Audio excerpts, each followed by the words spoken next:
Thank you so much for the sponsorship and the opportunity to talk a little more intimately about T cells and the ability and the possibilities of using this for many diseases in autoimmune disorders, and to hear the progress that we've made in secondary progressive MS. And so we're thrilled to have the Cohen family and Meredith and all the kids, and really sort of get into the nitty-gritty of what it is in life to live with a chronic illness and MS, and talk a little bit about the hope and the promise and the solution and the data.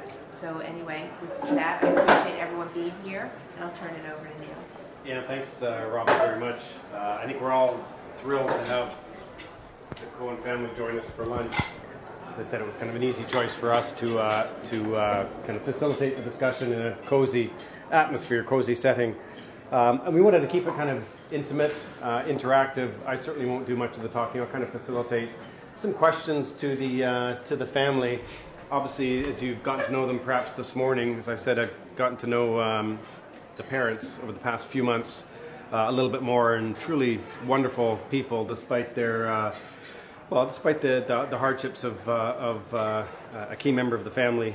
I guess any member of the family is a key member, but a key member. I thought you were going to say despite what they do for a living. Well, I was coming to that too. I was getting to that as well, but despite a key member of the family being having a disease disorder, and despite, very true, what they do for a living, which may or may not help in coping. So we'll get a little bit of insight from the family, but we certainly appreciate having you join us, and certainly the children. I don't know if you call them children anymore, but the offspring, the three of you joined as well. It's extra special. I don't know if the group's been kind of introduced to the children from youngest to oldest, because it never goes that way. Lily, Gabe, and Ben, who I know are inspirations to their families. Just reading the book and the books, you can certainly tell, I guess, as any parent, but certainly in this situation, how special you are to the family. So I thought we just, as I said, keep it kind of informal, and I've jotted down some questions, and again, questions will come from responses, but as I said, very busy career people, a little bit different careers than the most of us, very out there, extroverted in the public, in the public light for most or much of their lives. And just as a first question, I'm curious as to whether the topic of MS, I won't say affects you, because I'm sure it does, but or how it affects you now, 40 years plus later, if it's a topic of daily conversation, if it's mentioned, or if it impacts your lives, or are you used to it? It's, again, is it to use a really poor analogy, if you're living by an airport, if you've got visitors and the planes are taking off every 30 seconds and people are like, how can you live here? How can you stand it? Is it like that once in a while, or are you kind of like, I don't even hear the noise anymore, we get about our daily lives and off we go, and every now and then there's a bit of a burst or a flare-up, but generally speaking, it's life as usual. I'm kind of curious how that works. Maybe Meredith, you can tackle first, or yeah, I was going to say. Well, on a good day, it's not a topic of conversation. It really isn't. You just sort of live your life. On a bad day, it's that elephant that's always in the room, and you can't deny that it's there. And it's a reminder that it, as Richard pointed out, it's secondary progressive for us. So it's never going to go away. We will have good days, but we'll have a lot of bad ones as well. So we don't get up in the morning and say, I don't say to Richard, "How's your MS this morning?" It's stuff like that. But it's always there in the background. But we've learned to live with it too.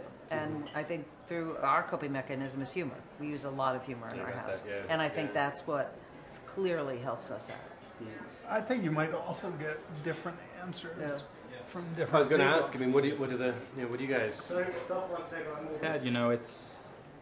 I think Ben, it. Wait 1 second. We should. This is good stuff. Oh, he's the producer. You're saying, kind of Producers, we really need that again. So Ben, Do I want to restart with that? I could recreate that. This is called staging. Yeah. No, but what I was saying was I think that humor is a very important thing. You take control, but at the same time, it's being stubborn. It's this idea that it's there, but damned if it's going to stop me from doing what I want to do. And it was certainly true with my grandfather, and it's certainly true with my dad. I think it kills my mother that he still goes and takes the subway. And because it's this idea that it's always there, you're right. You know, you have your good days and your bad days, but your bad days don't necessarily make you stop and stand back and say, oh, look what we're living with. The bad days make you stop and say, I'm beating this. I'm getting past this. It's not sort of a set you back moment. It's in many ways a push you forward moment, because it's that idea that you can then take that and it's not going to prevent you from doing what you need to or what you want to do. It's, you know, we live with it, but I used to joke that my grandfather and my father don't have MS. MS has my grandfather. MS has my father.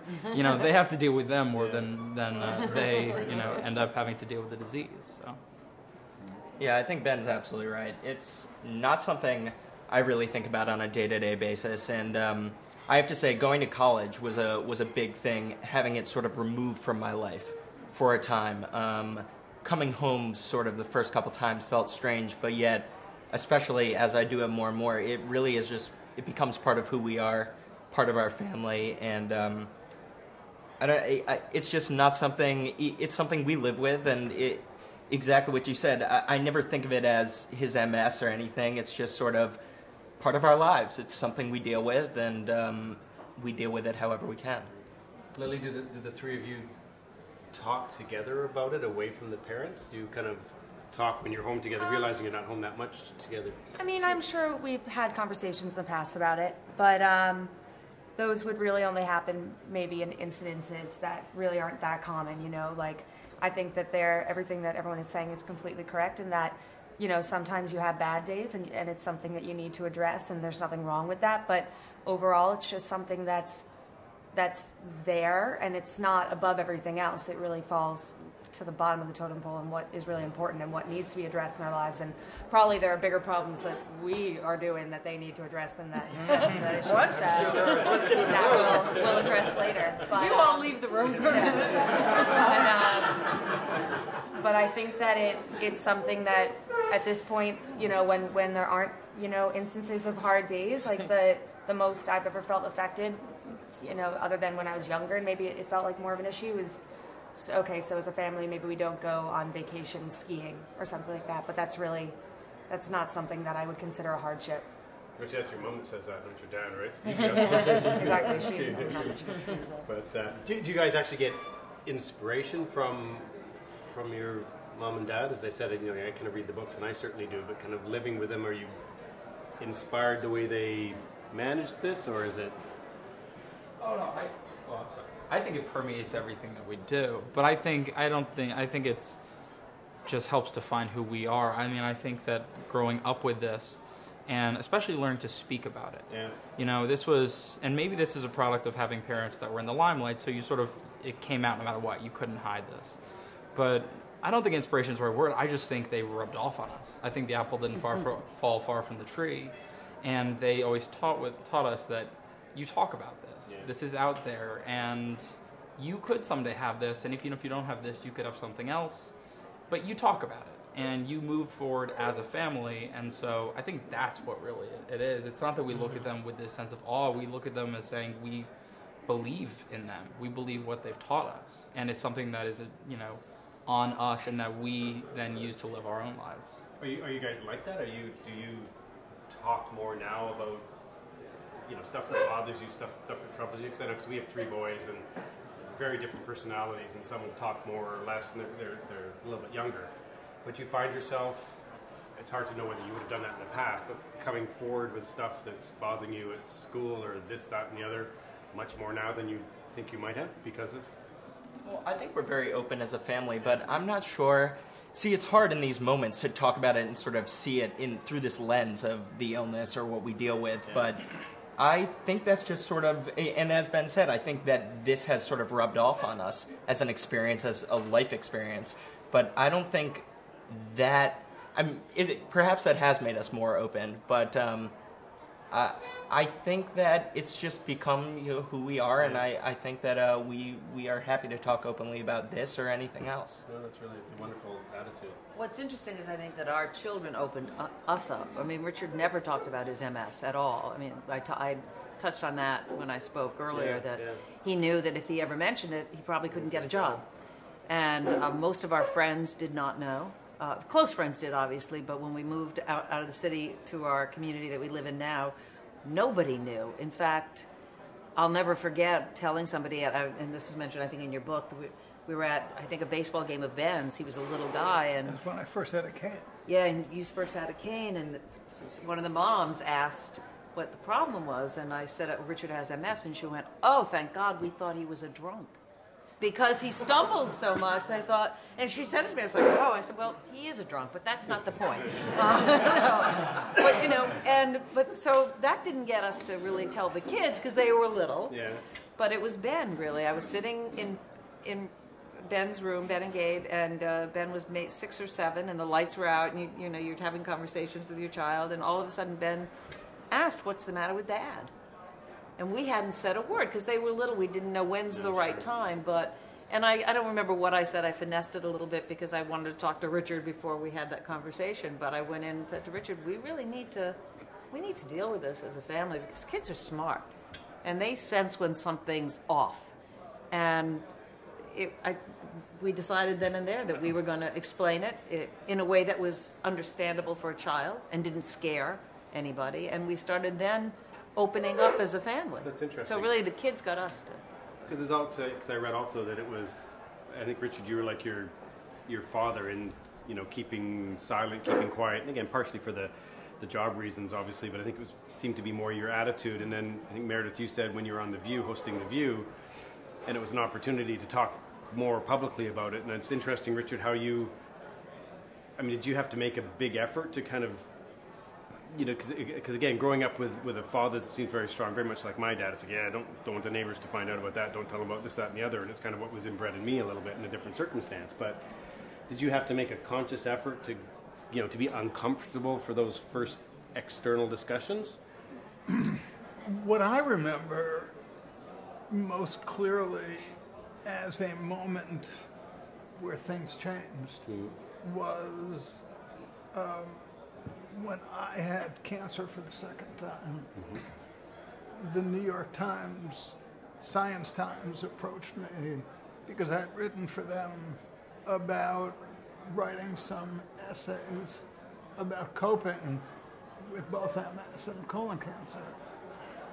And I wrote a column that was published the day of the surgery, the second time I had colon cancer. And what followed were a number of columns about pretty intimate issues relating to illness, including, by the way, anger and these three, the kids, because I had real anger problems, again, the second time at colon cancer, and it very much affected them. I was very dark and very moody and very angry, and I decided to write a column about it, and my editor loved the idea, and I first went to Ben and said that I wanted to write a column about this, and Ben thought, I'm sure, okay, what's this all about? No, what's going to happen next? And I urged him to be honest, and he unloaded on me.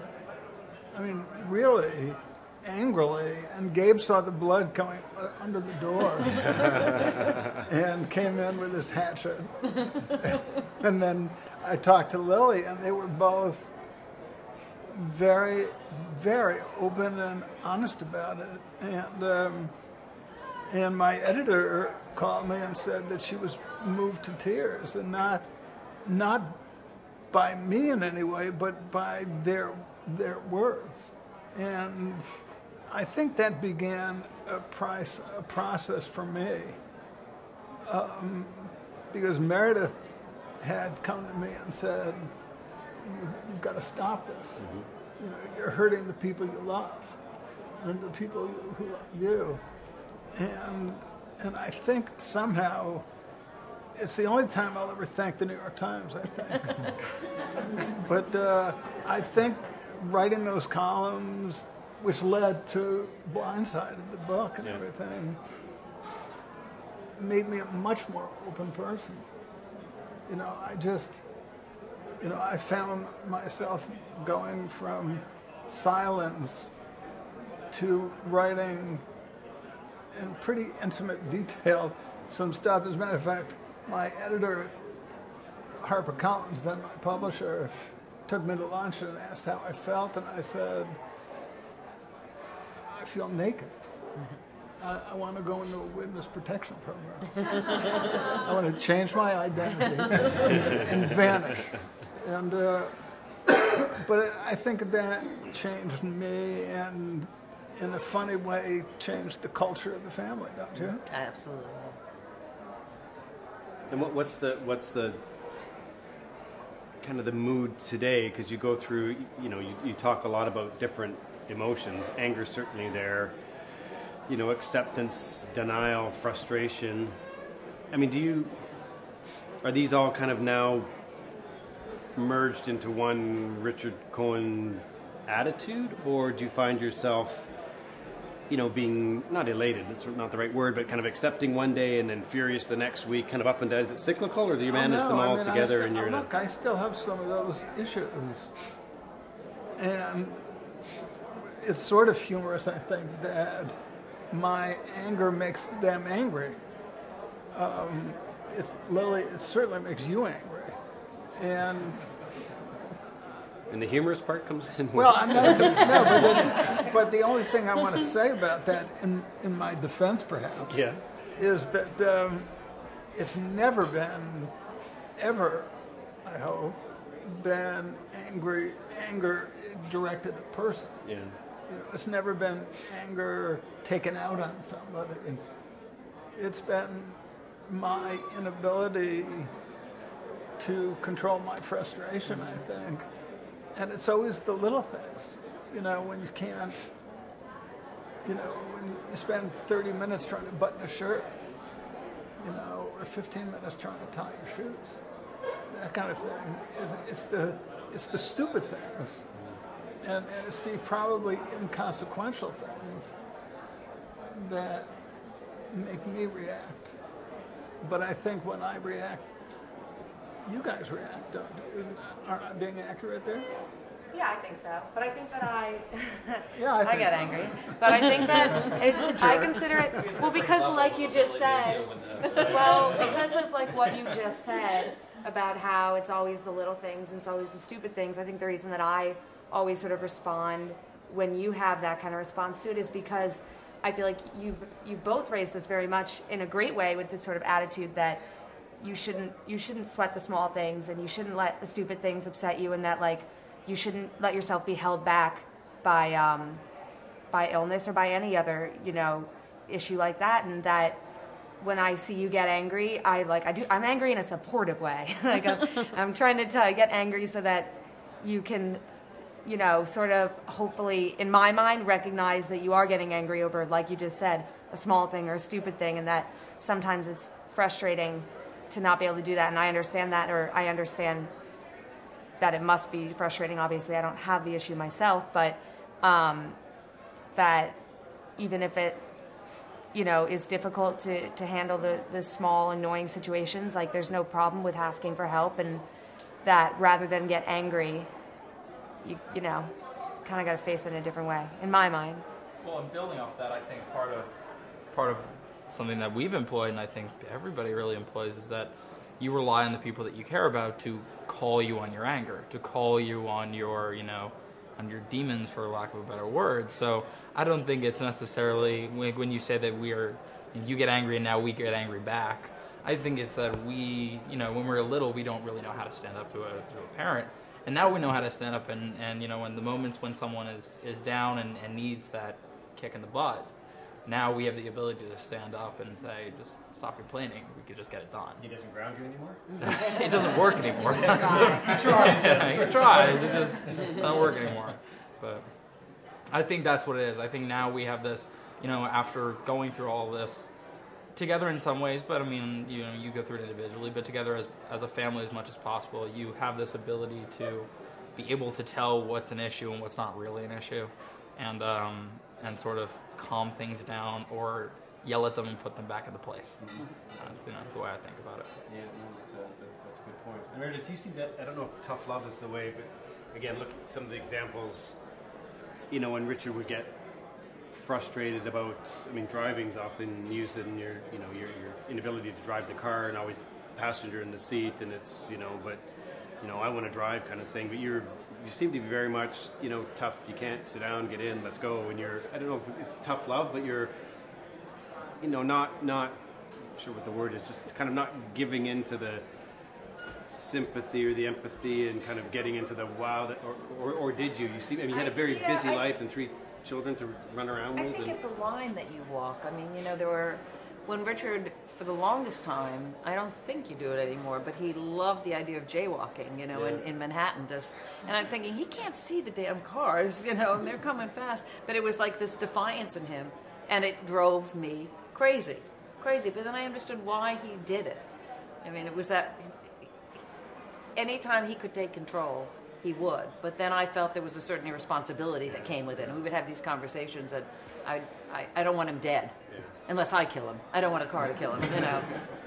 So that was where I guess there's a little bit of tough love. Or there are moments when it's very appropriate to be there and to support and to show empathy. And there are other moments where you have to say to somebody, you know, get out of it. He needs that sometimes, because you can go deep down into a hole with illness. It's very easy to do that.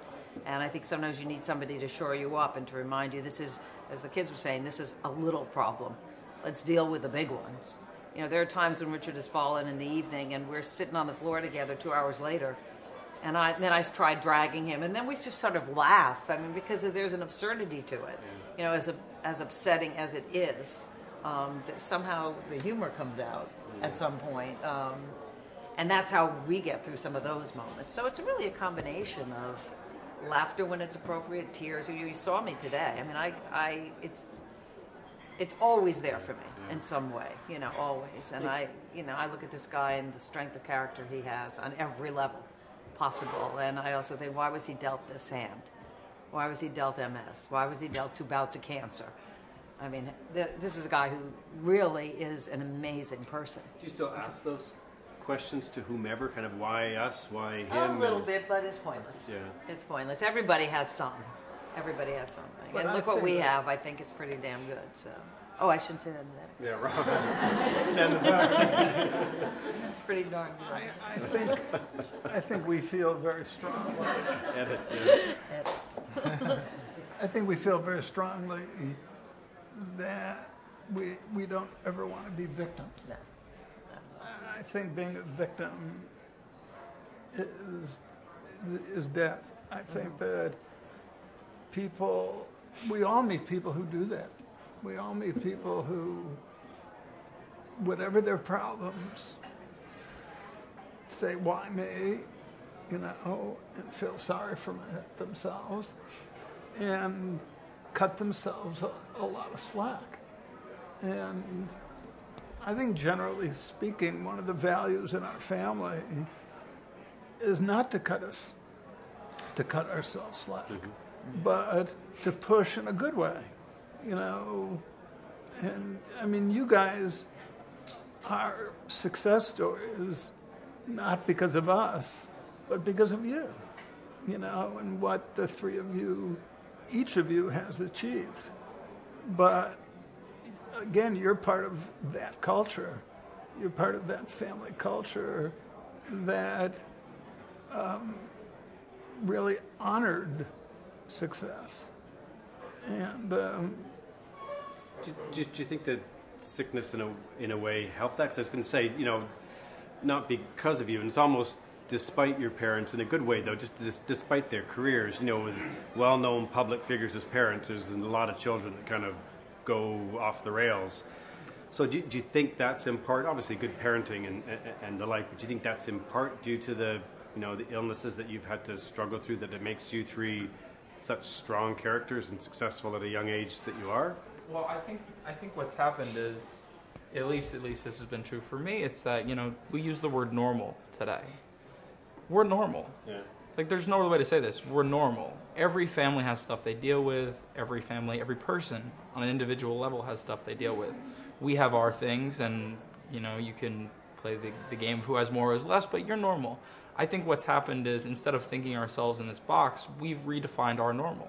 This is normal. This is not, this does not make us weird. This does not make us different. You can say TV and all these things, and having to look at it and examine it. I just think that we sort of as a group came together and said, we're not going to let someone else define us. This is us defining ourselves. And we're just going to call this normal, because it is. But do you think MS has given you that confidence somehow in a bizarre kind of way, or is it just the I think family? living with something like that in your family from our grandfather, it was something that was obviously constantly with us. But I think there are moments with it where it sort of reminds me to take a step back and to really think things through and take my time with things. I think simple things like walking down the street, taking a moment where I realize how fast I'm going, and I turn and I see maybe my dad 3 steps behind, and I realize that I need to adjust for him, and I need to sort of take other things into consideration in my life. And I think in that sense, that's really helped me grow into the person I am. But it's so hard to point to little things, because I think at this point, I don't even notice it. Yeah, I mean, I don't remember which of you two said it, but one of you was saying that maybe having MS in the family was like a blessing because it helped us to be more patient and apathetic and all of that. But I don't know that it was the illness so much as the way that you two have dealt with it and taught us to deal with it and how to handle it. And that, I mean, yes, you can see it as like a physical weakness. And like we're saying, there are definitely hard times where it is, emotionally difficult and a weakness. But overall, like I think I see it as more of a strength, and that, like, I don't, like when I look at you, obviously there is obviously physical weakness to it, but like I don't see you as a weak person, and I don't see our family as weaker because of it. And I don't think that the illness has affected us and who we are and what we've become, but what we've been taught and how we've been taught to handle not only that, but any hardship we face. We've been taught to handle it and view it as any obstacle that we would have to overcome. It's not, top tier in what will be difficult in our lives. It's just an issue that we have to face, and we do face it, and we move over it and get on. Well, Richard, do you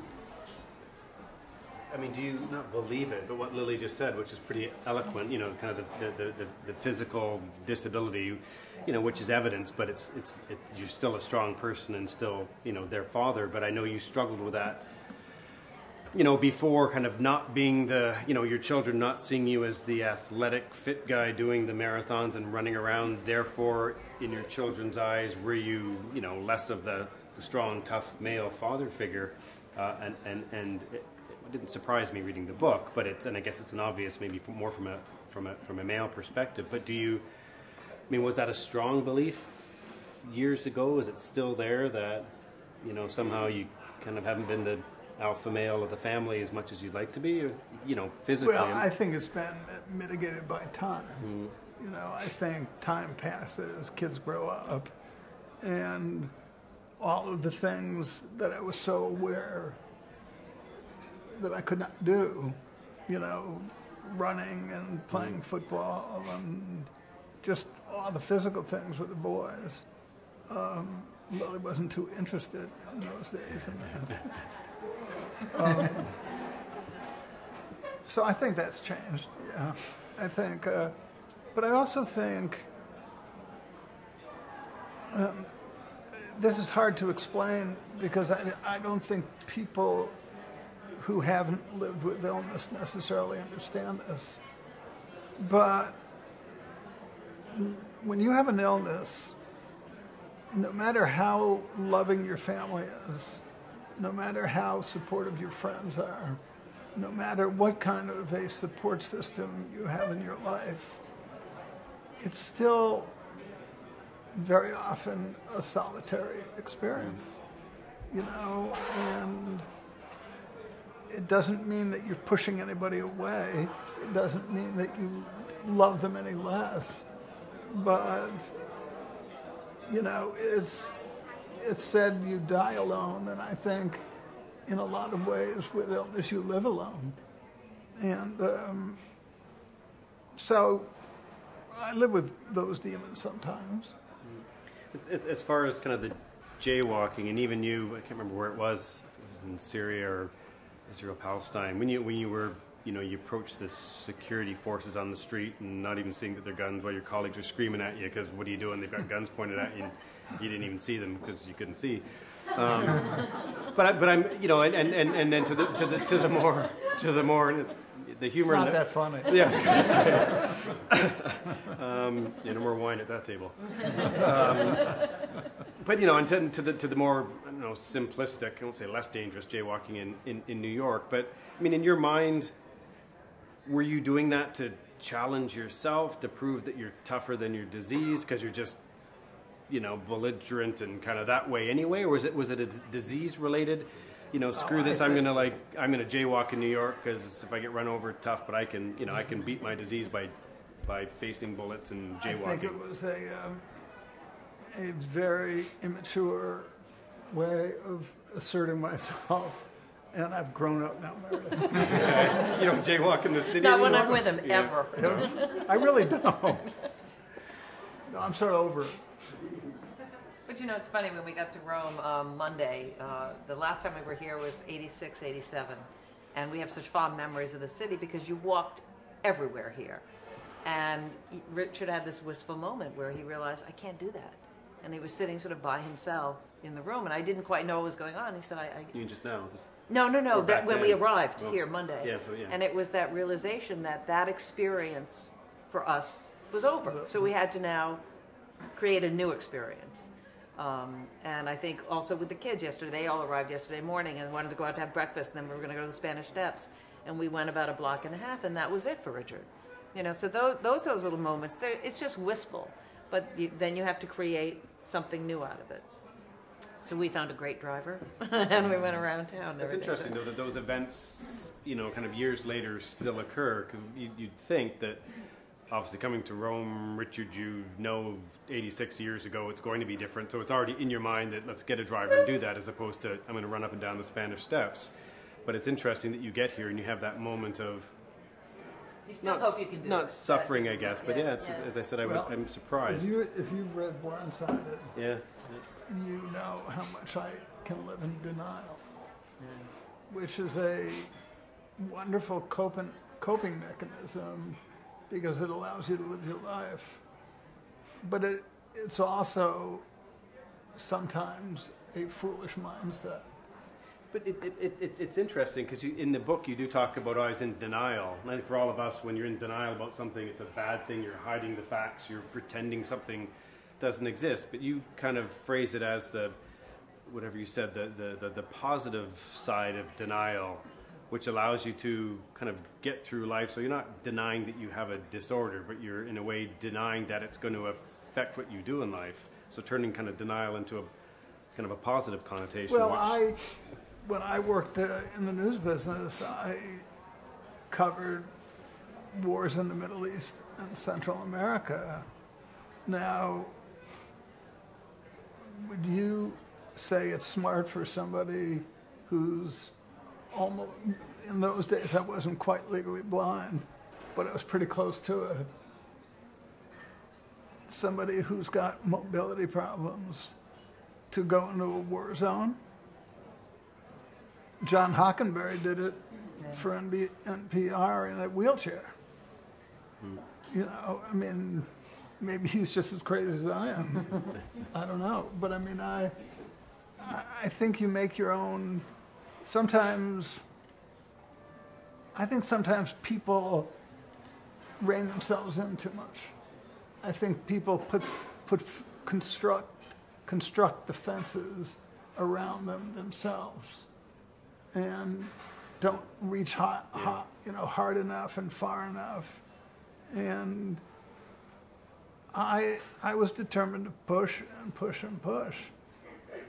And the only reason I don't regret it is that I didn't get myself killed. You know, and so it was great. You know, I don't know if people want to ask any questions, but if before they do, I just want to acknowledge some people in this room. Please. Ronnie, Brooke, Bradford, Freddie, and Michael Clance, most of all, because these are our friends. And they, you realize how much you need your friends. And so if there are people in this room who know somebody that's hurting, it's so important to reach out to them, because a lot of times you think when you have an illness in a family, like you don't want to intrude. It's important, because they keep us going. I mean, Michael instinctively knows when there's a problem, then he'll just come in the house, and, you know, ring the doorbell. And it means the world, because it's a family illness. Yes, it is, but you realize how much you need to connect with other people and how important they are, and we value you all so much. Just want to put that.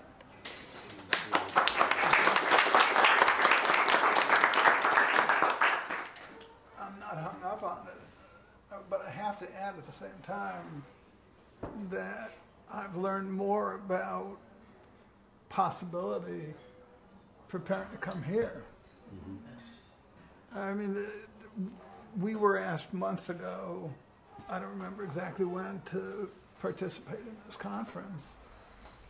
And we took it seriously and started talking to Robin about cell therapies, met you, have met people here, had a fascinating talk with somebody last night at a dinner at the Vatican that we were invited to. And for the first time ever, I actually entertained the idea that there might be something that can help me. You know, which is such a startling new thought. The irony is that I've been thinking very seriously and talking to my agent about writing a book about hope, very much from a patient perspective. And cell therapy just fuels that idea. It does. I mean, I think that that the possibilities are limitless, and if they're not going to be limitless for me, which is fine, they're going to be limitless for our children and our children's children, who I think are going to see a new world in terms of medical care and treatment. Yeah, that's very well said. I couldn't agree more. Well, thanks. Obviously, I think everybody in this room, probably many others too, realize what a outstanding job you've done with your children. You're obviously a very close family. We can certainly see that. You've been through a lot together, and I'm sure we'll go through a lot more fun as well together. We really appreciate, again, very open and honest with us this afternoon. It's certainly been a superb lunch gathering, and I'd like to thank you on behalf of everybody here so much for putting up with me and putting up with the questions and answering so honestly. And thanks very much. Appreciate it very much. Thank you. To find out more about what stem cells can do to treat diseases like cancer, to arthritis, Alzheimer's, stroke, and heart disease, contact the STEM for Life Foundation.